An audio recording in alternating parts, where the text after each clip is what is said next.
আজ অক্ষয় তৃতীয়া। অক্ষয় তৃতীয়া সকলকে শুভেচ্ছা অভিনন্দন। অক্ষয় হচ্ছে যার ক্ষয় হয় না। শুভ অক্ষয় তৃতীয়া হিন্দুদের কাছে একটি গুরুত্বপূর্ণ দিন।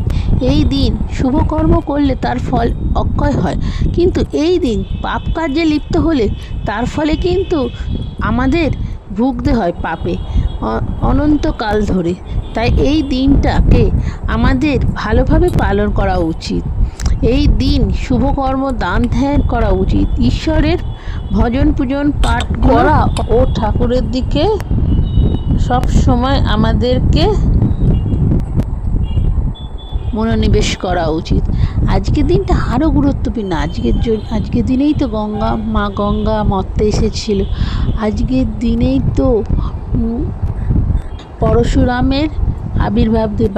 আজকের দিনে বাঁকে বিহারীর পা দেখতে পাওয়া যায়, এমনকি তার চন্দনযাত্রা, জগন্নাথ দেবের তো চন্দনযাত্রা আছে। আর আজকের দিনে রথের তৈরি নির্মাণ শুরু হবে।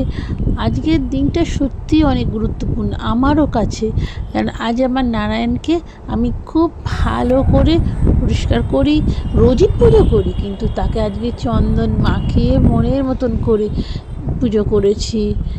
সে সন্তুষ্ট থাকলেই তো আমরা ভালো থাকবো। তাছাড়া তার তো কিচ্ছু পাওয়ার নেই, সে তো অনেক কিছু আমাদের দেয়, আর আমরা এইটুকুনি তাদের দিতে পারি না। হরে কৃষ্ণ হরে কৃষ্ণ।